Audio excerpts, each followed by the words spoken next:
Assalamu alaikum warahmatullahi wabarakatuh. Innal hamdalillah nahmaduhu wa nasta'inuhu wa nastaghfiruhu wa na'udzu billahi min shururi anfusina wa min sayyiati a'malina. May yahdihillahu fala mudilla lahu wa may yudlil fala hadiya lahu. Wa ashhadu an la ilaha illallah wahdahu la sharika lahu wa ashhadu anna Muhammadan abduhu wa rasuluhu. Ya ayyuhalladhina amanu taqullaha haqqa tuqatih wa la tamutunna illa wa antum muslimun. يا أيها الناس اتقوا ربكم الذي خلقكم من نفس واحدة وخلق منها زوجها وبث منهما رجالا كثيرا ونساء واتقوا الله الذي تساءلون به والأرحام إن الله كان عليكم رقيبا يا أيها الذين آمنوا اتقوا الله وقولوا قولا سديدا يصلح لكم أعمالكم ويغفر لكم ذنوبكم ومن يطع الله ورسوله فقد فاز فوزا عظيما أما بعد. எல்லா புகழும் அகிலங்கள் அனைத்திற்கும் ஏக இறைவனாகிய தூணின்றி வான் படைத்த அல்லாஹ் ஒருவனுக்கே உரித்தானதாகும்.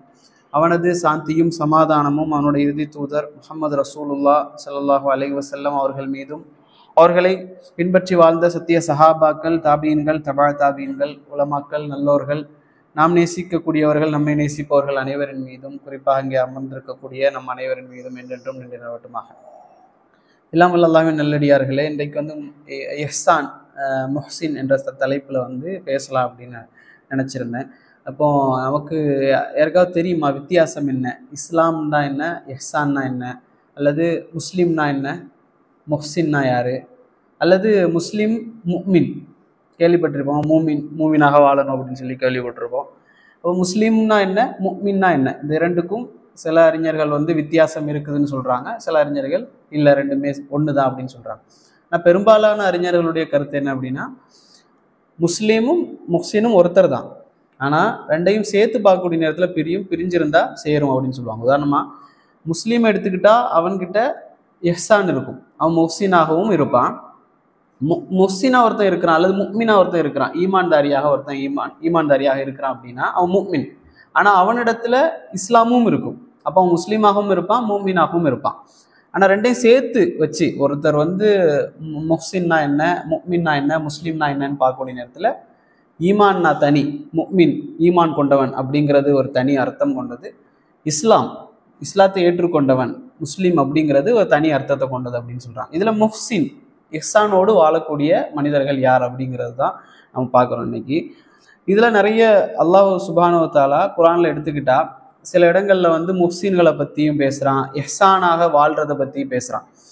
ஒரு இடத்துல அல்லாஹ் பேசினாலே அதனுடைய அர்த்தம் என்ன அப்படின்னா, அது ஒரு பெரிய ஒரு விஷயமாகத்தான் இருக்கும். குர்ஆனில் ஒரே ஒரு இடத்துல அல்லாஹ் பேசினாலே அது பெரிய ஒரு விஷயமாக இருக்கணும். அல்லாஹ் இந்த குர்ஆனில் இந்த முஹ்சின் அப்படிங்கிறதையும் இஹ்சானையும் 100க்கும் அதிகமான இடத்துல பேசுகிறான். இன்னும் சொல்லப்போனால் அல்லாஹ் குறிப்பிட்டு சொல்கிறான், இன்னல்லாஹ யுஹிப்புல் முஹ்சினீன் அப்படின்னு சொல்கிறான். நிச்சயமாக அல்லாஹ் முஃமின்களை, அதாவது முஹ்சினை நேசிக்கின்றான் அப்படின்னு சொல்றான். நிச்சயமாக அல்லாஹ் இன்னல்லாஹ யுஹிப்புல் முஹ்சினீன், அதே போல வல்லாஹு யுஹிப்புல் முஹ்சினீன், நிச்சயமாக அல்லாஹ் என்ன செய்யறான், முஹ்சின்களை நேசிக்கின்றான் அப்படின்னு சொல்லி 5க்கும் மேற்பட்ட இடங்கள்ல குர்ஆன்ல அல்லாஹ் சொல்லி காட்டுறான்.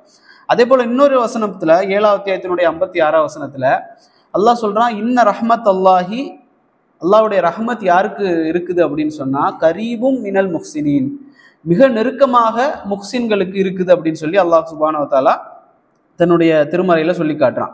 அப்ப இந்த முஹ்சின் என்பவர்கள் யார் அப்படின்னு கேட்கக்கூடிய நேரத்தில் ரஹ்மத் அவர்களுக்கு மேலதான் இருக்கும் அப்படின்னு சொல்லும்போது இவர்கள் நல்லவர்கள் என்பதாக அல்லாஹ் சொல்லி காட்டுகின்றான்.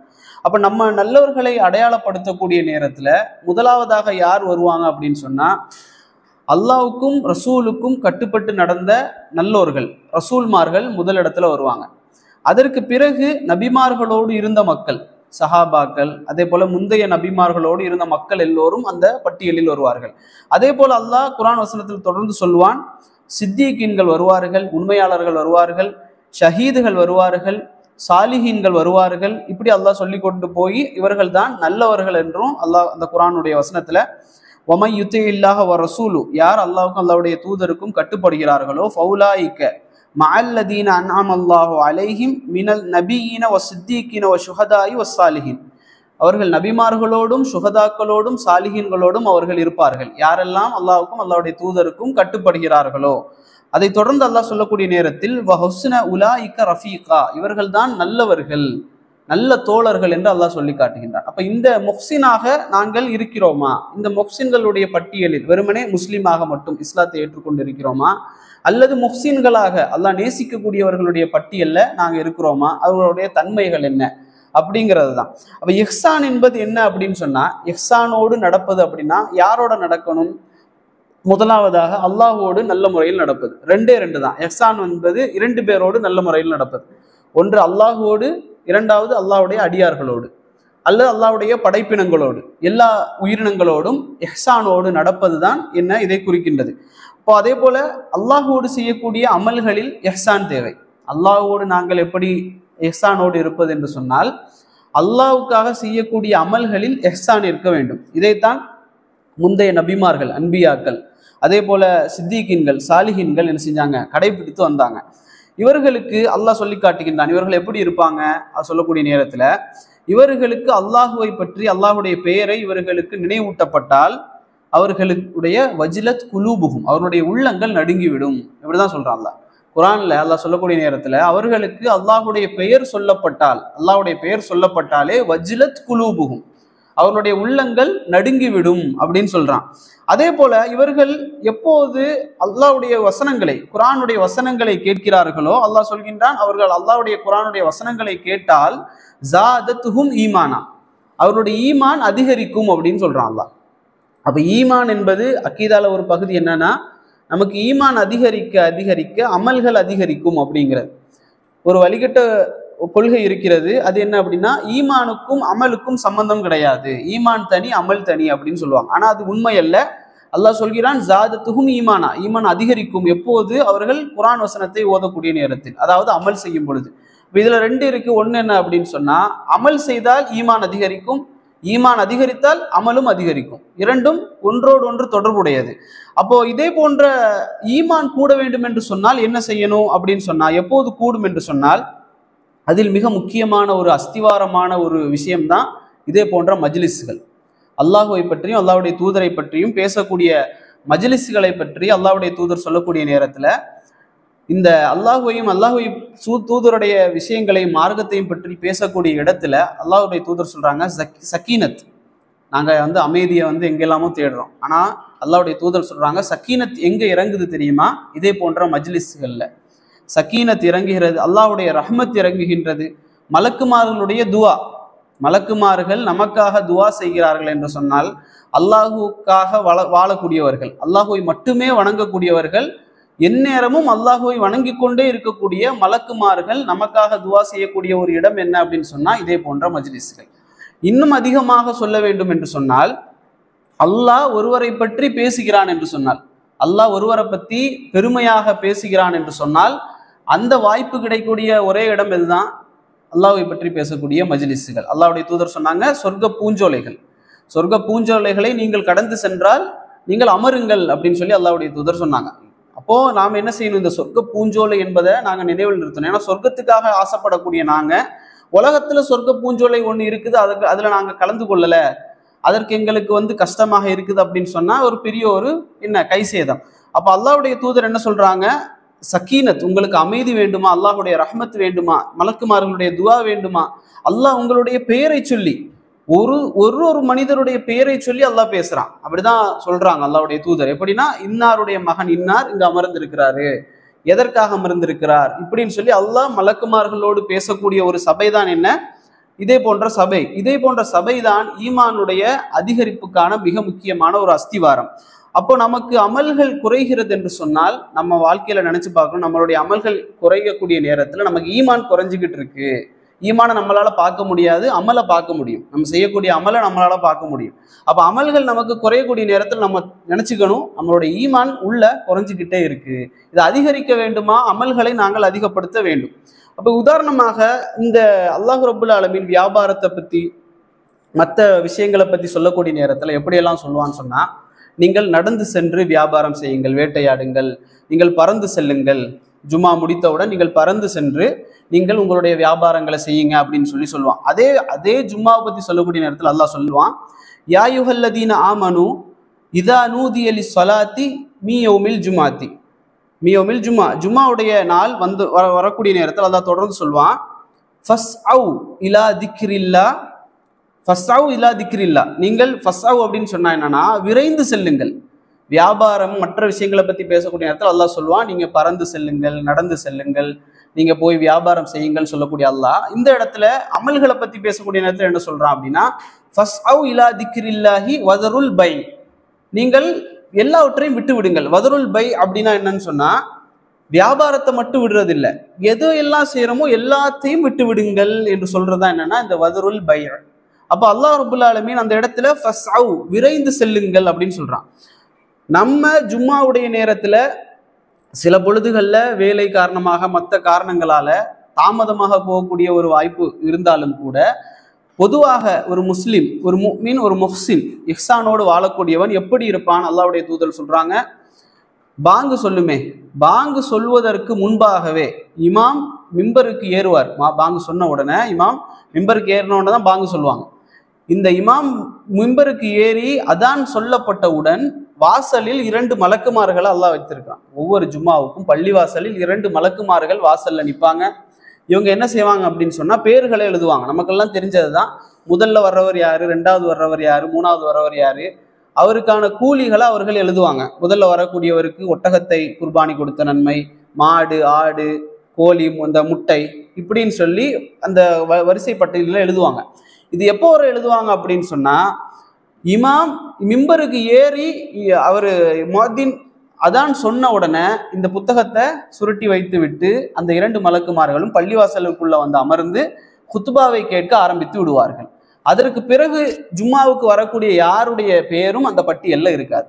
அவர்களுக்கு ஜும்மா தொழுத நன்மை கிடைக்கும், ஆனால் அந்த பட்டியல் அவர்களுடைய பெயர் இருக்குமானா இருக்காது. அல்லாஹ்வுடைய தூதர் அதனால சொல்றாங்க, நீங்க எவ்வளவு சீக்கிரமாக ஃபஸ்அவ் விரைந்து செல்லுங்கள், எங்க ஜும்மா இருந்தாலும் விரைந்து செல்லுங்கள். 2வது பிடரிகளை தாண்டி நீங்க செல்லாதீங்க, வீணான காரியம் செய்ததாக ஆகிவிடும். அதே போல பிறர் ஏதாவது செஞ்சா கூட பேசாமல் இரு, மௌனமாக இரு என்று கூட சொல்லக்கூடாதுன்னு அல்லாஹ்வுடைய தூதர் சொன்னாங்க. அதே போல தரையில் இருக்கக்கூடிய மண்ணை வந்து நீங்க என்ன செய்யாதீங்க, நோண்டிக்கிட்டே இருக்காதீங்க. உதாரணமா இப்போதைக்கு இந்த பாட்டில் இருக்கும், தண்ணி பாட்டில் அல்லது மொபைல் ஃபோன், எதையுமே என்ன செய்யக்கூடாது, நோண்டக்கூடாது. அதுவும் என்ன தொழுகையில ஜும்மாவில் வீணான காரியத்தை செய்ததாக ஆகிவிடும் என்று சொல்லி அல்லாஹ்வுடைய தூதர் சொல்றாங்க. அதே போல இன்னொரு வசனத்தை அல்லாஹ் ரப்புல் ஆலமீன் சொல்லக்கூடிய நேரத்துல அல்லாஹ்வின் பக்கம் வரக்கூடியதை பத்தி அல்லாஹ் சொல்லும் பொழுது வசாரிஉ இலா மக்ஃபிரத்தின் வ ரஹ்மா, வசாரிஉ விரைந்து வாருங்கள் அப்படின்னு சொல்லி அல்லாஹ் ரப்புல் ஆலமீன் சொல்லுவான். இப்போ இதே போன்று விரைந்து வாருங்கள், விரைந்து வாருங்கள் அப்படின்னு சொல்லக்கூடிய இடங்கள் எல்லாமே அல்லாஹ்வை பற்றியும் அல்லாஹ்வுடைய தூதரை பற்றியும் ஞாபகமூட்டக்கூடிய இடங்களை தான். அதுல மிக முக்கியமானது தான் இதே போன்ற மஜ்லிஸ்கள். நம்ம இந்த வகுப்புக்கு வருவதை கூட நாம் என்ன செய்யணும், சீக்கிரமாக மிக விரைந்து வருவதற்கு நாங்கள் என்ன செய்யணும், முயற்சி பண்ணணும். எனக்காக இல்லாம யாராக இருந்தாலும், ஒரு வயதானவர் வந்து ஒரு ஆலிமாக இருந்து அவர் ஏதாவது ஒன்று சொல்றதாக இருந்தாலும் அது நமக்கு புரியலையா அப்படின்னு இருந்தாலும் கூட அந்த சபையில வந்து கலந்து கொள்றதுல என்ன இருக்கு, நமக்கு பரக்கத்து இருக்கிறது. அதற்காக நாம என்ன செய்யணும், விரைந்து வரணும். எப்படி மூசா அலைஹிஸ்ஸலாம் அவர்கள் அல்லாஹுவை நோக்கி விரைந்து போனார்களோ, நமக்கு தெரியும் மூசா அலைஹிஸ்ஸலாம் அல்லாஹ் என்ன செய்யறான், உங்க கௌமை, உங்களுடைய கூட்டத்தை எல்லாம் கூட்டிட்டு வாங்கன்னு சொல்லி அழைக்கிறான். மூசா அலைஹிஸ்ஸலாம் என்ன செய்யறாங்க அப்படின்னு சொன்னா தங்களுடைய சகோதரரிடத்துல சொல்லிட்டு இவர் ஃபர்ஸ்டே வந்துடுறார் மூசா அலைஹிஸ்ஸலாம். அப்ப அல்லாஹ் ரப்புல் ஆலமீன் குர்ஆன்ல அதை பத்தி சொல்றான். மூசா அலைஹிஸ்ஸலாம்ட்ட அல்லாஹ் கேட்கிறான், ஒமா அஜலக அன் கௌமிக யா மூசா, நீங்க சீக்கிரமாக அந்த மக்களை எல்லாம் விட்டுட்டு வருவதற்கு என்ன காரணம், ஏன் விட்டுட்டு வந்தீங்கன்னு அல்லாஹ் கேட்கிறான். அதற்கு மூசா அலைஹிஸ்ஸலாம் அவங்க சொன்னாங்க, கால ஹும் உலாய் அலா அசரி, அவங்க சொன்னாங்க அவங்க பின்னால வந்துட்டு இருக்காங்க யா அல்லாஹ், நான் ஏன் வந்தேன்னு தெரியுமா? மூசா அலைஹிஸ்ஸலாம் சொல்றாங்க, வ அஜில்த ரப்பிக வ அஜில்த இலைக்க ரப்பி லி தர்லா, அதாவது நான் ஏன் வந்தேன் தெரியுமா யா அல்லாஹ், உன்னிடத்தில் சீக்கிரமாக அவர்களை எல்லாம் விட்டுட்டு ஏன் வந்தேன் தெரியுமா? லி தர்லா, உன்னுடைய பொருத்தத்தை நாடி, உன்னுடைய திருப்தியை நாடி. தர்லா என்று சொன்னால் அல்லாஹுடைய திருப்தியை பெறுவதற்காக நான் என்ன செய்தேன், சீக்கிரமாக வந்தேன் அப்படின்னு சொல்றாங்க. அப்ப இதே போன்று நாம என்ன செய்யணும்னு சொன்னா அமல்களை செய்யக்கூடிய நேரத்துல மிக விரைந்து செயல்படணும். அதுதான் ஒரு முஹ்சினுடைய தன்மையாக இருக்கும். அதுதான் இஹ்சானோடு செய்வது. எதுக்கு நாம இப்படியெல்லாம் செய்யறோம்? வெறுமனே முஸ்லீமாக இருந்து விட்டு போனாலும் கூட தப்பு கிடையாது, சொர்க்கத்துக்கு போகலாம். ஆனால் சொர்க்கத்திலும் என்ன இருக்குன்னா தரஜாக்கள் இருக்கு. இந்த உலகத்துல தான் சில பொழுதுகள்ல நாம என்ன செஞ்சிருப்போம், சில படிக்காம இருந்திருப்போம், சின்ன வயசுல படிக்காம வேலைகள்ல கஷ்டப்பட்டு கொண்டு ஒரு சின்ன சின்ன வேலைகள்ல தூக்கக்கூடிய வேலை அல்லது டெக்னீஷியன் வேலை இதை மாதிரி செஞ்சுக்கிட்டு இருப்போம். அப்போ நமக்கு ஆசை வரும், என்ன நம்ம படிச்சிருந்தா ஒரு ப்ராஜெக்ட் மேனேஜராக இருக்கலாமே, அந்த பொசிஷன்ல இருந்திருக்கலாமே, இந்த நிலையில இருந்திருக்கலாமே அப்படின்னு. சொர்க்கத்துல போகக்கூடிய நேரத்திலையும் நம்ம கீழேயே தான் இருக்கணும்னு ஆசைப்படுவோமா? அப்படி ஆசைப்படக்கூடாது. சொர்க்கத்துல வகை வகையான சொர்க்கங்கள் இருக்கு. முதல் தரத்துல ஜன்னத்துல் ஃபிர்தோஸ் இருக்கு, நபிமார்கள், சுஹதாக்கள், சாலிஹீன்கள் இருக்கக்கூடிய இடம். அப்ப அங்க போகணும்னு தான் நாம என்ன செய்யணும்? ஒவ்வொரு முஃமினும் ஆசைப்படணும். உலகத்துல படிப்பு இல்லாவிட்டாலும் சரி, ஒரு முஃமின் முஹ்சினாக மாறக்கூடிய நேரத்தில் அவனுக்கு அந்த இடத்தை அல்லாஹ் கொடுப்பான். அப்ப அந்த இடத்தை அடைவதற்கு நாங்க என்ன செய்யணும்? முயற்சி பண்ணணும். அதற்காக நாங்க உழைக்கணும்.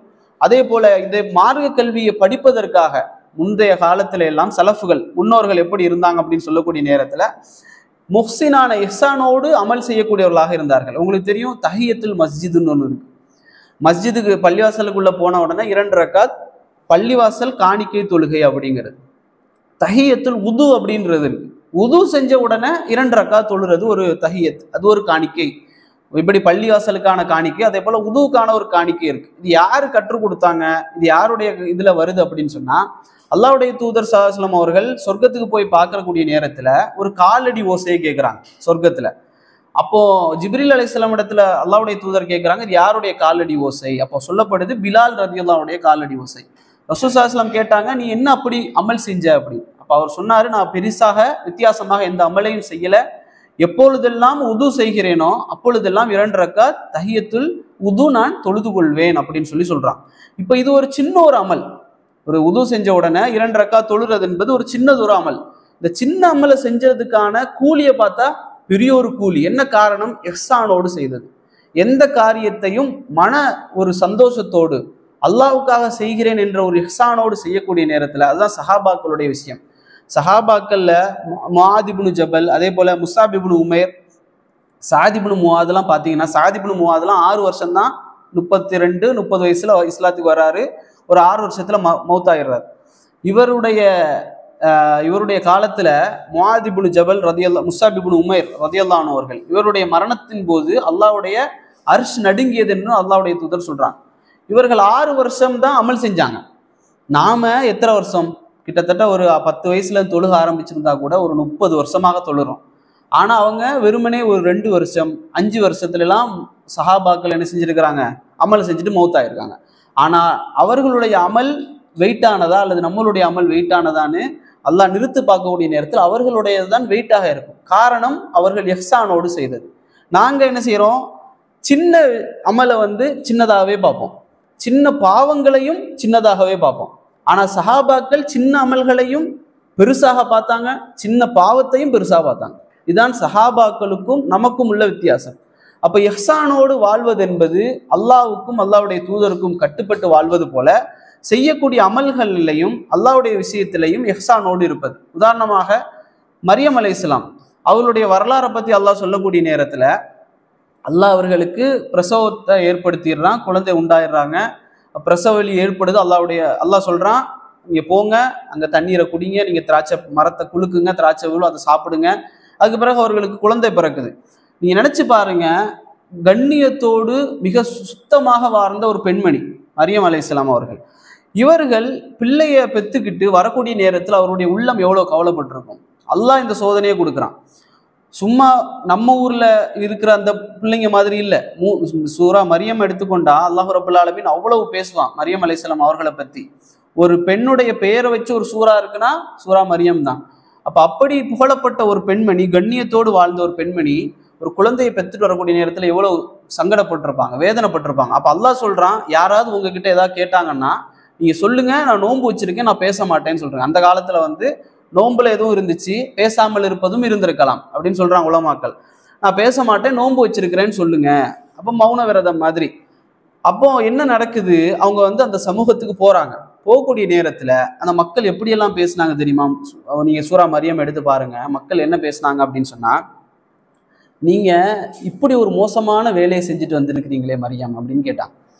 இதோட நிறுத்திக்கல, இன்னும் கேட்டாங்க அந்த மக்கள் மரியம் அலைஹிஸ்ஸலாமை பார்த்து, உங்களுடைய வாப்பா இப்படி இருக்கலையே, ஹாரூனுடைய சகோதரியே, உன்னுடைய வாப்பா கூட இப்படி இல்லையே, நல்ல மனுஷரா இருந்தாரு, நீ ஏன் இப்படி செஞ்சேன்னு சொல்லி கேட்கக்கூடிய நேரத்துல அவர்கள் அவ்வளவு மனவேதனைப்பட்டாங்க. இன்றைக்கு நமக்கு அந்த ஒரு சூழல் ஏற்பட்டா நாங்க அல்லாஹ் எவ்வளவு திட்டுவோம், அல்லாஹ்வோடு எவ்வளவு மோசமான முறையில் நடந்து கொள்வோம். எந்த ஒரு பொறுத்து கொண்டா கூட என்ன செய்வோம், அல்லாஹ் எனக்கு ஏன் இதை செய்யறான்னு கூட கேட்டுருவோம். ஆனா மரியம் அலைஹிஸ்ஸலாம் அவர்கள் அல்லாஹ்வுடைய இஹ்சானோடு நடந்து கொண்டாங்க, மனசுல அப்படியே வச்சு கூட்டுனாங்க. மக்கள் வந்து திரும்ப திரும்ப இப்படி கேட்கக்கூடிய நேரத்துல அல்லாஹ் சொல்றான், அவர்கள் குழந்தையை நோக்கி கை காட்டினாங்க. எதுவாக இருந்தாலும் பிள்ளைகிட்ட கேளுங்க அப்படின்னு சொல்லி அந்த பிள்ளையே அல்லாஹ் பேச வைத்தான். முஹ்சின்களுக்கு அல்லாஹ் இப்படித்தான் உதவி செய்வான்.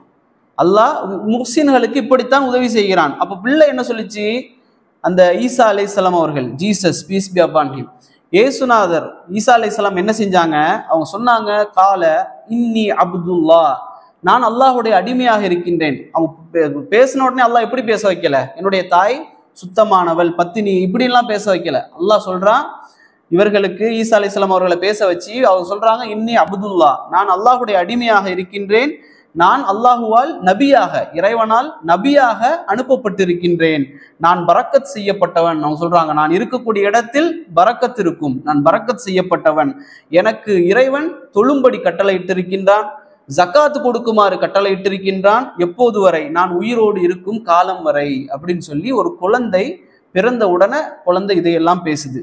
கடைசியாகத்தான் அந்த குழந்தை பேசுது, என்னுடைய பெற்றோருக்கு, என்னுடைய தாய்க்கு உபகாரம் செய்யுமாறு அல்லாஹ் எனக்கு கட்டளை இட்டிருக்கின்றான் அப்படின்னு சொன்ன உடனே தான் அவங்க என்ன செய்யறாங்க, அந்த மக்கள் நம்புறாங்க, ஒரு குழந்தை பேசுது என்று சொன்னால் அது அல்லாஹ்வுடைய விஷயமாகத்தான் இருக்கும் அப்படின்னு சொல்லி. அதே போல நீங்க பாருங்க, இப்ராஹிம் அலைஹிஸ்ஸலாம் அவர்கள் தன் தந்தையோடு நடந்து கொண்ட முறையை பார்த்தீங்கன்னு சொன்னா, அதே சூரா மரியம்ல தான் 42, 43, 44, 45 இப்படி தொடர்ந்து வாசிட்டே வாங்க.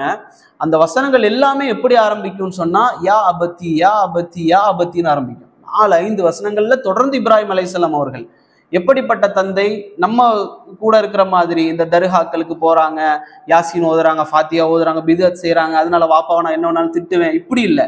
ஷிர்க் வைக்கக்கூடிய, சிலையை செஞ்சு அதை வழிபட்டு விற்கக்கூடிய ஒரு தந்தை. அவரை பத்தி இப்ராஹிம் அலைஹிஸ்ஸலாம் அவர்கள் எப்படி பேசுறாங்க, யா அபத்தி, என்னுடைய தந்தையே, அருமை தந்தையேன்னு அழைக்கிறாங்க. அல்லாஹ் அப்படிதான் சொல்லி காட்டுறான். இப்ராஹிம் அலைஹிஸ்ஸலாம் அவர்கள் அப்படித்தான் தந்தையோடு இஹ்சானான முறையில் நடந்து கொண்டார்கள். தாவாவிலே இஹ்சான், அழைப்பு பணியில் இஹ்சான். அவங்க சொன்னாங்க, லா தஅபுது ஷைத்தான், நீங்கள் ஷைத்தானை வணங்காதீர்கள் என்னுடைய தந்தையே, இன்ன ஷைத்தான கால ரஹ்மானி அசியா, ஷைத்தான் என்பவன் பகிரங்க விரோதியாக இருக்கின்றான் ரஹ்மானுக்கு. இப்படித்தான் என்ன செஞ்சாங்க, அவர்கள் உபதேசம் செய்தார்கள்.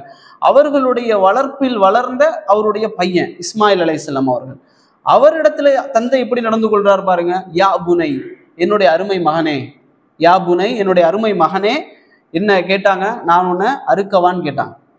அல்லாஹ்வுடைய கட்டளை வந்திருக்கிறது, நான் உன்னை அறுக்கவான்னு கேட்கக்கூடிய நேரத்துல மகனுடைய அந்த விஷயத்தை பாருங்களேன். அவர் தன்னுடைய தந்தை அவருடைய தந்தையோடு எப்படி நடந்து கொண்டாரோ அதை விட மேலாக நான் உங்களுக்கு செய்வேன் என்பது போல இஹ்சானோடு நடந்து கொண்டார்கள். யாரு, இஸ்மாயில் அலைஹிஸ்ஸலாம் அவர்கள். அவர்கள் சொன்னாங்க, என்னை வெட்டுங்க வாப்பா, தயாராக இருக்கின்றேன், நான் ஓட மாட்டேன், நான் என்ன செய்ய மாட்டேன், தப்பிச்சு ஓட மாட்டேன், நிச்சயமாக இன்ஷா அல்லாஹ் என்னை சாபிரீன்களில் ஒருவராக என்னை காண்பீர்கள், என்னை பொறுமையாளர்களில் ஒருவராக என்னை காண்பீர்கள் என்று சொல்லி தந்தையும் மகனும் இஹ்சானோடு நடந்து கொண்ட முறையை, அல்லாஹோடும் இஹ்சானோடு நடந்து கொண்ட முறையை நாங்க பார்க்கிறோம். இப்படி இஹ்சானாக நடந்து கொண்டதற்கு அல்லாஹ் கொடுத்த கூலி என்ன, அடுத்த வசனங்கள் அல்லாஹ் சொல்லுவான், இன்னக தஅலிக நஜ்ஸில் முஹ்சினீன், இப்படித்தான் நாங்கள் முஹ்சின்களுக்கு உதவி செய்வோம்னு அல்லாஹ் சொல்லி காட்டுறான். அதுக்கு பிறகு என்ன நடந்தது, ஆடு கொண்டு வரப்பட்டது. அல்லாஹ் சொன்னான், உங்களுடைய இந்த இதுல என்ன செஞ்சிட்டீங்க, சோதனையில நீங்கள் வெற்றி பெற்று விட்டீர்கள், உங்களுக்கு ஆடு கொண்டு வரப்படுகிறது என்று சொல்லி அல்லாஹ் அதற்கு பிறகு அவர்களுக்கு மிகப்பெரிய உதவிகளை அல்லாஹ் செய்யறான். இப்படித்தான் அல்லாஹ் உதவி செய்வதாக அல்லாஹ் சொல்லி காட்டுகிறான். உங்களுக்கு ஒருத்தர் தெரியுமா, சாதல் காம்தின்னு சொல்லிட்டு தம்மாம்ல இருக்கிற ஒரு ஒரு ஒரு காரி, ஒரு குரல் காரின்னு சொன்னா என்ன, குரான் ஓதக்கூடியவர். இப்போ மக்காவில் வந்து சுதேஷ் ஷுரைம் எல்லாம் இருக்கிறது போல சாதல் காம்தின்னு சொல்லி தம்மாம்ல ஒருத்தவங்க இருக்கிறாங்க. இவர்கள் வந்து குரல் போட்டி நடத்தினதுல உலகத்திலேயே நம்பர் 1 குரல்ல வந்து வசீகரமான குரல் மிக்கவர், ஓதுதல்ல அழகாக ஓதக்கூடியவர்னு சொல்லி பட்டம் பெற்றவர் தான் யார், இந்த சாதல் காம்தி. இவருக்கு வந்து மக்காவுடைய மஸ்ஜிதுல ஹரம்ல வந்து தொழுவதற்காக நீங்க வாங்கன்னு சொல்லி அழைக்கப்பட்டது. அப்போ அவர் சொன்னாரு, என்னுடைய அம்மா அப்பாட்ட கேட்டுட்டு அவங்க ஓகே சொன்னாதான் நான் என்ன செய்வேன், நான் வருவேன்னு சொன்னாங்க. ஆனால் அவருடைய தாயும் தந்தையும் என்ன செய்யல, அதை ஏத்துக்கல. நாங்க வந்து தம்மாம்ல தான் இருப்போம், நாங்கள் இங்கே வந்து செட்டில் ஆக முடியாதுன்னு சொன்னதற்கு பிறகு அந்த ஒரே காரணத்துக்காக தாய் தந்தை வரமாட்டாங்க, அவர்களை நான் தான் பார்த்துக்கொள்ளணும் என்ற காரணத்துக்காக இன்னும் வரைக்கும் ஒரே ஒரு வாட்டி மக்களை தொலை வச்சிருக்காங்கன்னு நினைக்கிறேன், ஒரே ஒரு வக்துக்கு. ஆனால் அதற்கு பிறகு இந்த வேலையே வேண்டாம் என்று சொல்லி தாய் தந்தையோடு இன்னும் வாழ்ந்துகிட்டு இருக்கிறாங்க, தம்மாம்ல தான் இருக்கிறாங்க, வாழ்ந்து கொண்டிருக்கிறார்கள். இது ஒரு தற்கால உதாரணம். நமக்கு தெரியும் உவைசல் கர்ணி. இவங்க வந்து யார் அப்படின்னு சொன்னா, ரசூல் ஸல்லல்லாஹு அலைஹி வஸல்லம் காலத்துல வாழ்ந்தவர், நபியை பார்க்காதவர், சஹாபி அப்படிங்கிற அந்தஸ்தை பெற முடியாம போச்சு. என்ன காரணம்? தாய் உடல் நலம் சரியில்லாம இருக்கிறா. பார்க்க வேண்டிய ஒரே ஆள் உவைசல் கர்ணி தான். சஹாபியினுடைய அந்தஸ்து அவருக்கு தெரியும். சஹாபிங்கிற அந்தஸ்து வந்து பெரிய ஒரு அந்தஸ்து. ஆனாலும் அவருக்கு சஹாபிக்கு அடுத்ததாக தாபீன் அப்படின்னு சொல்லுவாங்க உவைசல் கர்ணிய. ஆனா அல்லாஹ்வுடைய தூதர் சொன்னாங்க, தாபீன்களில் சிறந்தவர் உவைசல் கர்ணி. உமர் ரலியல்லாஹு அன்ஹு இடத்துல ரசூலுல்லாஹ் சொன்னாங்க, உவைசல் கர்ணியை நீங்கள் சந்தித்தால் உங்களுக்காக அவரிடம் துவா செய்ய சொல்லுங்கள். உமர் எப்படிப்பட்டவர்? உமருடைய மாளிகையை அல்லாஹ்வுடைய தூதர் சொர்க்கத்துல பார்த்தாங்க. உமருடைய நாவிலிருந்து அல்லாஹ் பேசுவதாக ரசூலுல்லாஹ் சொன்னாங்க. அப்படிப்பட்ட உமர்கிட்ட ரசூலுல்லாஹ் சொல்றாங்க, உவைசல் கர்ணியை நீ சந்திச்சா நீ என்ன செய், உவைசல் கர்ணிட்ட உனக்காக துவா செய்ய சொல் அப்படின்னு சொன்னாங்க. இது எதற்காக கிடைத்தது? தாயோடும் தந்தையோடும் இஹ்சானான முறையில் நடந்ததற்காக கிடைத்த ஒரு பரிசு. அப்போ இதே போன்ற லுக்மான் அலைஹிஸ்ஸலாம் அவர்களை பார்த்தாலும் குர்ஆன்ல அல்லாஹ் சொல்லி காட்டுவான், யா புனை லா துஷ்ரிக் பில்லாஹ். அவர் சொன்னாரு, என்னுடைய அருமை மகனே, அல்லாஹ்வுக்கு இணை வைத்து விடாதே. முதல் பாடம் ஏபிசி மாதிரி முதல் பாடம் என்ன சொல்லி கொடுக்குறாரு? லா துஷ்ரிக் பில்லாஹ், அல்லாஹ்வுக்கு இணை வைக்காத. இப்படிங்கிற தௌஹீதுடைய பாடத்தை என்ன செஞ்சாங்க? கற்றுக் கொடுத்தாங்க. அதே போல இமாம்களோடு நல்ல முறையில் நடந்து கொள்றது. இன்றைக்கு இருக்கக்கூடிய இமாம்களாக இருந்தாலும் சரி, முந்தைய கால இமாம்கள், அவர்கள் இஹ்சானோடு வாழ்ந்த வாழ்க்கையை பார்க்கக்கூடிய நேரத்தில் ஒரு சில உதாரணங்களை மட்டும் சொல்றேன். அதாவது ஜாபிர் ரதியல்லாஹு அவர்கள், ஜாபிர் இப்னு அப்துல்லா ரதியல்லாஹு அவர்கள் அவங்க சொல்றாங்க, பலகனி அன் ரஜுலின் மின் அஸ்ஹாபின் நபி, எனக்கு ஒரு விஷயம் கேள்விப்பட்டது, ஒரு இடத்துல வந்து ஒரு மனிதர் இருக்கிறார் என்பதாக, அவரிடத்துல அல்லாஹ்வுடைய தூதருடைய ஒரு செய்தி இருப்பதாக என்ன செய்யறாங்க, அவங்க கேள்விப்படுறாங்க. கேள்விப்பட்ட உடனே இந்த செய்தியை உறுதிப்படுத்துவதற்காக என்ன செய்யறாங்கன்னா பிரயாணம் செய்யறாங்க. ஒரே ஒரு ஒட்டகம் எவ்வளவு தூரம் அப்படின்னு சொன்னா 1 மாத கால தூரம். அவருக்கு தெரியும் 1 மாதம் பயணித்து போய் ஒரே ஒரு செய்தியை எடுக்கணும், உறுதிப்படுத்தணும். இன்னைக்கு நம்ம ஹதீஸ் படிக்கிறோம்ல, இந்த ஹதீஸை வந்து நம்ம போன்ல பார்த்த உடனே நமக்கு தெரியும் இது வந்து பலமானதா பலகீனமானதா இப்படிங்கிறதெல்லாம் நமக்கு இன்னைக்கு எளிதாக்கப்பட்டதற்கான காரணம் இந்த நடைப்பயணம் தான். இந்த நடைப்பயணத்தின் காரணமாகத்தான் நமக்கு எளிதாக்கப்பட்டிருக்குது. அவர்கள் இஹ்சானோடு இந்த கல்வியை பரப்புனது. அப்ப இந்த ஜாபிர் இப்னு அப்துல்லா ரதியல்லாஹு அன்ஹு அவர்கள் என்ன செய்யறாங்கன்னா, ஒட்டகத்தை எடுத்துக்கொண்டு 1 மாத தூரம் பயணிக்கிறாங்க, ஷாம் வரைக்கும் போறாங்க. அங்க யார் இருக்கிறாங்கன்னா, அப்துல்லா இப்னு உனைஸ் அவர்கள் ஒரு சஹாபி அவர்கள் இருக்கிறாங்க. அவருக்கு ஒரு காவலாளி இருக்கிறாங்க. அப்ப காவலாளிகிட்ட சொல்றாங்க, இந்த மாதிரி ஜாபிர் இப்னு அப்துல்லா வந்திருக்கிறேன், அவரை நான் சந்திக்கணும் அப்படின்னு சொல்றாங்க. அப்போ அவர் வெளியே வர்றாரு. வெளியே வந்து கேட்கிறாரு, இப்னு அப்துல்லாவா, அப்துல்லாவுடைய தந்தையா, ஜாபிரா அப்படின்னு கேட்குறாங்க. நாம் என்று சொல்லப்படுகிறது. இருவரும் முஆனகா செய்கிறாங்க, கட்டி அணைச்சு கொள்றாங்க. அதற்கு பிறகு அவங்க வெளியே வந்த உடனே அவங்க கேட்குறாங்க, நான் ஏன் வந்தேன் தெரியுமா, நான் ஏன் இவ்வளவு சீக்கிரமாக 1 மாத காலம் பயணித்து ஒரே ஒரு ஒட்டகம் தான் இருக்கிறது, சாப்பாடு கூட இல்லை, ஏன் வந்தேன் தெரியுமா? அவங்க சொல்றாங்க, ஃபஹஷீது அன் அமூத, நான் பயந்தேன் ஃபஹஷீது அன் அமூத, நான் மௌத்தாகி விடுவதையும், அவு தமூத, நீங்கள் மௌத்தாகி விடுவதையும் நான் பயந்தேன். எதற்கு முன்னால்? கபல அன் அஸ்மஉ, உங்களிடத்திலிருந்து அந்த செய்தியை நான் கேட்பதற்காக. நீங்க என்கிட்ட ரசூல் ஸல்லல்லாஹு அலைஹி வஸல்லம் அவர்கள் இதை சொன்னார்கள் என்று சொல்வதற்கு முன்னால் நான் மரணித்து விடுவதையோ அல்லது நீங்கள் மௌத்தாகி விடுவதையோ நான் பயந்துதான் சீக்கிரமாக வந்தேன் என்று சொன்னாங்க. அப்ப எவ்வளவு தூரம் பயணித்திருக்காங்க பாருங்களேன், ஒரே ஒரு ஹதீஸுக்காக, ஒரு ஹதீஸை பாதுகாப்பதற்காக, நமக்காக. அதே போல உங்களுக்கு முஹம்மது இப்னு தாஹிர் என்று சொல்லி ஒரு பெரிய ஒரு அறிஞர் இருந்தார்.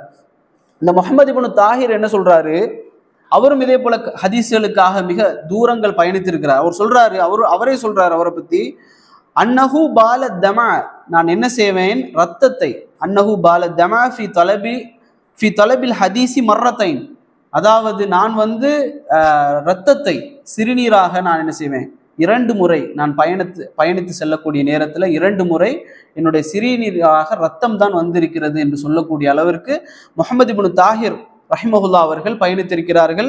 இமாம் தஹபி அவர்கள் சீரு அலாமி நுபலாவில் பதிவு செய்கிறாங்க.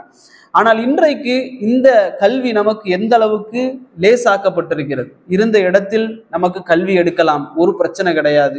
அதே போல பக்கத்துல, வீட்டுக்கு பக்கத்துல இருக்குது. அதே போல கொஞ்சம் தூரம் தாண்டி வரணுமா, நடந்து வரக்கூடிய அளவு இருக்கு. அல்லது கார் இருக்குது, தூரமாக இருந்தாலும் கார் இருக்குது, தாகம் எடுத்தால் ஜூஸ் வாங்கி குடிக்கிறது, தண்ணி வாங்கி குடிக்கிறது, சாப்பாடு எல்லாம் இருந்தும் கூட எங்களால் வர முடியலை அப்படின்னு சொன்னா, அப்போ இஹ்சானாக நாங்கள் கல்வியை கற்கிறோமா, அல்லாஹுடைய மார்க்க விஷயத்தை படிப்பதில் எங்களுக்கு எஹ்சான்கள் இருக்கிறதா என்று நாங்க என்ன செஞ்சணும், சிந்திச்சு பார்க்கணும். அதே போல இப்னு அப்பாஸ், உங்களுக்கு தெரிஞ்ச சஹாபி தான். இப்னு அப்பாஸ் ரலியல்லாஹு அவர்கள் கல்விக்காக தூக்கத்தை ஆசையோடு என்ன செய்வாங்க, தியாகம் பண்ணுவாங்க. இப்னு அப்பாஸ் ரலியல்லாஹு சொல்லுவாங்க, ஒரு நாள் சொன்னாங்க, இன்றைக்கு அன்சாரிகள் நிறைய வந்திருக்கிறாங்க, வாங்க போய் படிப்போம் அப்படின்னு சொல்றாங்க. இப்னு அப்பாஸ் ஒரு பெரிய ஒரு சஹாபி. அவர் சொல்றாரு, அன்சாரிகள் வந்திருக்கிறார்கள் அதிகமாக, வாங்க போய் படிப்போம் அப்படின்னு. அப்ப மக்கள் சொல்றாங்க, நீங்களே அறிஞர் தானே, நீங்களே பெரிய ஒரு அறிஞர், நீங்க எதற்கு அங்க போய் படிக்கணும், அங்க போய் உட்காரணும் அப்படின்னு சொல்றாங்க. ஆனால் அவர் அப்படி இருக்கல.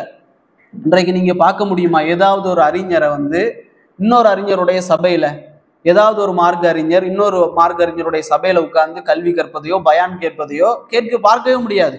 ஆனால் இப்னு அப்பாஸ் ரலியல்லாஹு அன்ஹு அவர்கள் அங்க என்ன செய்வாங்க, போய் அமருவாங்க. அவர்கள் சொல்வார்கள், எனக்கு தெரியாத ஒரு விஷயம் அவர்களுக்கு தெரிந்திருக்கலாம், அந்த கல்வியை நான் எடுப்பதற்காக நான் வருகிறேன் என்று சொல்வார்கள். இப்னு அப்பாஸ் ரலியல்லாஹு அன்ஹு போவார்கள் சில வேளைகள்ல. அப்போ அவர்கள் என்ன செய்வாங்கன்னு சொன்னா, தூங்கிட்டு இருப்பாங்க. ஒரு தூக்கம் இருக்கு, கைலூலான்னு சொல்லிட்டு ஒரு தூக்கம் இருக்கு, அரபுகள் தூங்கக்கூடியது. ரசூல் ஸல்லல்லாஹு அலைஹி வஸல்லம் அவர்களும் அதை தூங்குனாங்க. கைலூலா அப்படின்னு சொன்னா காலையில ஒரு 10 to 12 லுஹருக்கு முன்பாக ஒரு 1 மணிக்கு 2 மணிக்கு என்ன செய்வாங்கன்னா அசந்து தூங்குறது. இந்த கைலூலா தூக்கத்தை வந்து ரசூல் ஸல்லல்லாஹு அலைஹி வஸல்லம் தூங்குவாங்க, சஹாபாக்களும் அதை செஞ்சாங்க. அப்ப தூங்கக்கூடிய நேரத்துல இப்னு அப்பாஸ் என்ன செய்வாருன்னா, அந்த வீட்டுக்கு முன்னுக்கு உட்கார்ந்துருவாரு. உட்கார்ந்துக்கிட்டு அங்க அடிக்கக்கூடிய புயல் காற்று, புழுதி காற்றுகள் எல்லாம் அவரோடு ஒட்டி கொள்ளும்.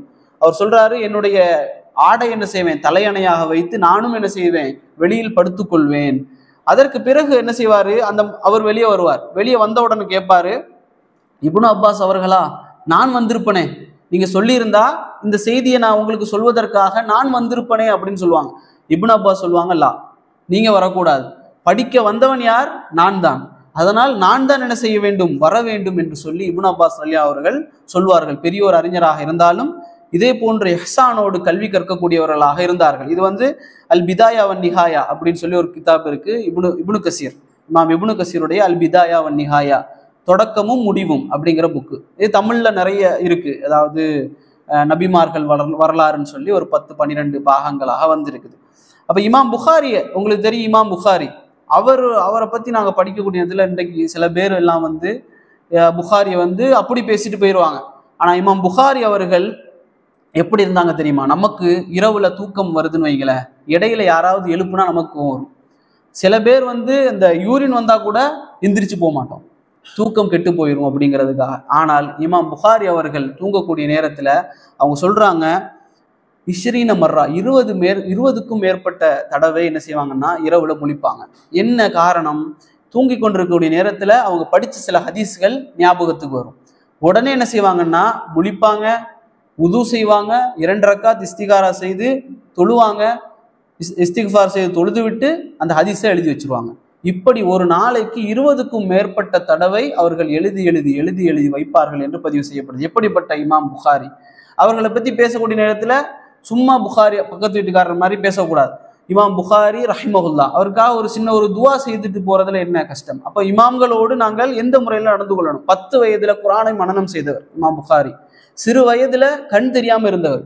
அவருடைய கண் பார்வைக்காக உம்மாவுடைய துவாவின் காரணமாக கண் பார்வை திரும்பி கிடைச்சதுன்னு சொல்லி இமாம் இப்னு ஹஜர் அல் அஸ்கலானி சொல்றாங்க. இவருடைய ஆசிரியர் ஒருத்தர் இருக்கார், இமாம் அஹ்மத் இப்னு ஹம்பல், உங்களுக்கு தெரியும், ஹம்பலி மதுஹப்னு சொல்லுவாங்கல்ல. இப்ப இந்த இமாம் அஹ்மத் இப்னு ஹம்பல் தங்களுடைய கல்வி பயணத்துக்காக உலகத்தை ஒரு முறை சுற்றி இருக்காங்க. இமாம் அஹ்மத் இப்னு ஹம்பல் 14,000 கிலோமீட்டர் இமாம் புகாரி அவர்கள் நடந்து என்ன செஞ்சிருக்காங்க அப்படின்னு சொன்னா, வாழ்க்கையில 14,000 கிலோமீட்டர்கள் நடந்திருக்கிறாங்க. எதற்காக, இந்த ஹதீஸை தொகுப்பதற்காக. அவர்களுக்கு வேற வேலை இல்லையா, 14,000 கிலோமீட்டர்கள் நடந்து இந்த ஹதீஸ்கள் எல்லாம் தொகுத்து அதை தரம் பிரித்து ஒரு புத்தகமாக ஆக்கி வரக்கூடிய காலத்துல இந்த சமூகம் எளிதாக இந்த ஹதீஸ்களை படித்துக் கொள்ளணும் என்பதற்காக இஹ்சானோடு உழைத்தவர்கள் தான் யார், இந்த இமாம் புகாரி, இமாம் அஹ்மத் இப்னு ஹம்பல் ரஹிமஹுல்லா அவர்கள். இமாம் முஸ்லிம் உங்களுக்கு தெரியும், இமாம் புகாரி மாதிரி சஹீ முஸ்லிம் இருக்கு. இந்த இமாம் முஸ்லிம் அவர்கள் மரணித்த நாள் தெரியுமா எப்படின்னு சொல்லி, இமாம் முஸ்லிம் அவர்கள் வயதாயிருச்சு, அவர்களுக்கு நிறைய மறக்க அப்படியே ஆரம்பிக்குது. ஆனா மறக்கல, அவர்கள் நிறைய ஹதீஸ்களை பதிவு செஞ்சுட்டாங்க. ஒரு சபையில உட்கார்ந்து கொண்டு இருக்கக்கூடிய நேரத்துல அவருக்கு ஒரு ஹதீஸ் சொல்லப்பட்டவுடன் அவர் கேட்கிறாரு, இது நான் சொன்னனா அப்படின்னு சொல்லி. ஆமா நீங்க சொன்னீங்க, ஆனா இந்த ஹதீஸ் இருக்கு அப்படின்னு சொல்லி அவர் சொன்னாரு. உடனே அவர் தன்னுடைய அறைக்கு போனார். அங்க போனாரு, போகக்கூடிய நேரத்துல ஒருத்தர் ஒரு பழக்கூடையை கொடுத்தார், பேரித்தம்பழ கூடையை கொடுத்தார். அதை வாங்கி கொண்டு அறைக்குள்ள போனாரு. அதை அறையை சாத்தி கொண்டாரு. அவர் தேட ஆரம்பிச்சார். அவர்கிட்ட இருந்த எல்லா பிரதிகளையும் தேடினார். இரவு முழுக்க தேடினார், தூங்காம இரவு முழுக்க அந்த ஃபுல்லா எல்லாத்தையும் தேடி தேடி தேடி தேடி இருந்தார். இடைக்கிட என்ன செஞ்சார், அந்த பேரித்தம்பழங்களை சாப்பிட்டு கொண்டே இருந்தார். நிறைய சாப்பிட்டார். நிறைய சாப்பிட்டதின் காரணமாகவும் அந்த மன வேதனையின் காரணமாகவும், ஒரு ஹதீஸை நான் மறந்துட்டனே அப்படிங்கிற வேதனையின் காரணமாகவும் கடைசியாக இறுதியாக அந்த ஹதீஸை அவர் கண்டுபிடித்து முடித்தார். அவருடைய மௌத்து அங்கே ஏற்பட்டது, அவருடைய மரணம் அங்கே ஏற்பட்டது. இந்த மாதிரி இமாம் புகாரி, இமாம் முஸ்லிம் அவர்கள் எல்லோரும் கல்விக்காகவே இஹ்சானோடு தங்களுடைய வாழ்க்கையை கழிச்சாங்க. இதே போன்ற இஹ்சானோடு வாழ்ந்த மனிதர்களுக்கு அல்லாஹ் என்ன செய்வான் அப்படின்னு சொன்னா உதவி செய்வான். நீங்க நிறைய புத்தகங்களை பார்க்கலாம். உலகத்துல ரசூல் ஸல்லல்லாஹு அலைஹி வஸல்லம் அவருடைய காலம் தொடக்கம் எத்தனையோ புத்தகங்கள், லட்சக்கணக்கான புத்தகங்கள் வெளியாயிடுச்சு. ஆனா இன்றைக்கும் நம்மளுடைய மனசுல நிக்கிற புத்தகம்னா என்ன? இமாம் புகாரியுடைய சஹி புகாரி, சஹி முஸ்லிம், நசாயி, திருமிதி, இப்னு மாஜா, இப்படி அல்லாஹ் கொண்டு வந்து சேர்த்திருக்கிறான் உள்ளத்துல. சரிங்களா? அதனால அவர்களுடைய முயற்சிகள் எல்லாம் எதன் காரணமாக அமைந்தது என்று சொன்னால் இஹ்சான். அவர் அல்லாஹ்வுக்காக இஹ்சானோடு செலவு செய்த அந்த வாழ்க்கையை செலவு செய்த காலங்கள் எல்லாம். அப்ப அதே போல குடும்பத்தார்களோடு இஹ்சானோடு நடப்பது, மிஸ்கின்களோடு இஹ்சானோடு நடப்பது, எத்தீம்களோடு, அண்டை வீட்டார்களோடு. அல்லாஹ்வுடைய தூதர் சொன்னாங்க, நானும் எத்தீமை கஃபாலா எடுக்கக்கூடியவர்களும், கஃபீல் சொல்லுவோமே, எத்தீமை பராமரிக்கக்கூடியவர், வெறுமனே சாப்பாடு இல்லை, எத்தீமை கஃபாலா எடுக்கக்கூடியவரும் இப்படி இருப்போம் சொல்லி ரசூல் ஸல்லல்லாஹு அலைஹி வஸல்லம் சொன்னாங்க. நானும் யார் எத்தீமை பராமரிக்கிறார்களோ அவர்களும் மறுமையில் சுவர்ணத்தில் இப்படி இருப்போம் அப்படின்னு சொல்லி ரசூல் ஸல்லல்லாஹு அலைஹி வஸல்லம் அவர்கள் கை வைத்து காணித்தார்கள். அதே போல ரசூல் ஸல்லல்லாஹு அலைஹி வஸல்லம் அவர்கள் அபூதருக்கு ஒரு உபதேசம் செய்தார்கள். நீங்கள் குழம்பு சமைக்கக்கூடிய நேரத்தில், வீட்டில் குழம்பு சமைத்தால் நீங்கள் என்ன செய்யுங்க, கொஞ்சம் தண்ணீர் அதிகமாக ஊற்றுங்கள், அண்டை வீட்டாருக்கு நீங்கள் கொடுங்கள் சொல்லி ரசூல் ஸல்லல்லாஹு அலைஹி வஸல்லம் சொன்னாங்க. இதெல்லாம் அண்டை வீட்டாரோடு நல்ல முறையில் இஹ்சானோடு நடந்து கொள்வதற்கு. அல்லாஹ் சொல்கிறான், அல்லதீன யுன்ஃபிகூன ஃபிஸ் ஸர்ராய் வல்-ضراய், நீங்கள் வறுமையான நேரத்திலும் செல்வம் அதிகமாக இருக்கக்கூடிய நேரத்திலும் செலவு செய்யுங்கள். அல்லாஹ் எப்படி சொல்லுவான் அப்படின்னு சொன்னா, வமிம்மா ரஸக்னாஹும் யுன்ஃபிகூன், நான் உங்களுக்கு தந்ததிலிருந்து. அல்லாஹ் சொல்லுவான் சில இடங்கள்ல நீங்கள் எல்லோரும் ஃபக்கீர்கள், நீங்கள் எல்லோரும் பிச்சைக்காரர்கள், அப்படிதான் அல்லாஹ் சொல்றான். நீங்கள் எல்லோரும் பிச்சைக்காரர்கள், நான் யாருக்கு செல்வத்தை கொடுத்தேனோ அவர்களை தவிர. எல்லோரும் நிர்வாணிகள், நான் யாருக்கு ஆடை கொடுத்தேனோ அவர்களை தவிர. இப்படிதான் அல்லாஹ் பேசுவான். எவ்வளவு பெரிய பணக்காரனாக இருந்தாலும் அல்லாஹ் சொல்வது ஃபக்கீர், நீங்கள் பிச்சைக்காரர்கள். அப்ப அல்லாஹ் சொல்றான், ஒமிம்மா ரஸக்னாஹும் யுன்ஃபிகூன், நான் உங்களுக்கு தந்ததிலிருந்து நீ கொடு அப்படின்னு அல்லாஹ் ரப்பல் ஆலமீன் சொல்கின்றான். யாரும் தங்களை சம்பாதித்துக் கொள்வதில்லை அப்படின்னு சொல்றான். அப்ப மிஸ்கீன்களுக்கும் எத்தீம்களுக்கும் நாங்கள் அதிகமாக இஹ்சானோடு கொடுக்க வேண்டும். அதிலும் இமாம் இப்னு கய்யிம் சொல்லுவாங்க, கொடைகளில் சிறந்தது அறிவு கொடை. உங்களுக்கு என்ன தெரியுமோ அதை பிறருக்கு சொல்லிக் கொடுப்பது என்பது கொடைகளில் மிகச்சிறந்த கொடை என்று அல்லாஹ்வுடைய இப்னு கய்யிம் ரஹிமஹுல்லாஹ் அவர்கள் சொல்வார்கள். அதே போல கோபத்தை அடக்கிக் கொள்பவன், அல்லாஹ்வுடைய தூதர் சொன்னாங்க, அதாவது கோபத்தில் ஒருவனை அடிக்கக்கூடியவன் வீரன் அல்ல, கோபத்தை அடக்கிக் கொள்பவன் தான் வீரன் சொன்னாங்க. அதே போல மக்களை நீங்கள் என்ன செய்யுங்கள், மன்னியுங்கள் அப்படின்னு சொல்லி அல்லாஹ்வுடைய தூதர் சொன்னாங்க. இதெல்லாம் என்ன அப்படின்னு சொன்னா, குடும்பத்தார்களோடும் அண்டை வீட்டார்களோடும் எத்தீம்களோடும் மிஸ்கின்களோடும் இஹ்சானான முறையில் நடந்து கொள்வது. உதாரணமாக போட்டி போட்டுக்கொள்வது. அபூபக்கர் ரலியல்லாஹு அவர்கள் இருந்தாங்க, உமர் ரலியல்லாஹு இருந்தாங்க. இந்த ரெண்டு பேரும் என்ன செய்வாங்கன்னா நன்மைகள்ல போட்டி போட்டுக்கொண்டே இருப்பாங்க. அப்போ ஒரு அளவுக்கு மேல போனதுக்கு பிறகு உமர் ரலியல்லாஹு சொன்னாங்க, என்னால அபூபக்கரை முந்த முடியவில்லை, அது எந்த விஷயத்துல உங்களோடு போட்டி போட்டாலும் என்னை மிந்தி விடுகிறீர்கள். அப்ப உமர் ரலியல்லாஹு சொன்னாங்க ஒரு இடத்துல, அபூபக்கருடைய நெஞ்சினுடைய ரோமமாக நான் இருந்திருக்க கூடாதா, நான் அவரோட சொர்க்கத்துக்கு போயிருப்பேனே அப்படின்னு சொல்லி உமர் ரலியல்லாஹு அவர்கள் சொல்லக்கூடிய அளவிற்கு சஹாபாக்கள் என்ன செஞ்சாங்க அப்படின்னு சொன்னா இஹ்சானோடு வாழ்ந்தார்கள். இது முஸ்னத் அஹ்மதுல பதிவு செய்யப்பட்ட ஒரு செய்தி. இது அல்லாமல் பல செய்திகள் இருக்கிறது. இன்ஷா அல்லாஹ் வரக்கூடிய காலங்களில் நம்ம பார்ப்போம். இன்ஷா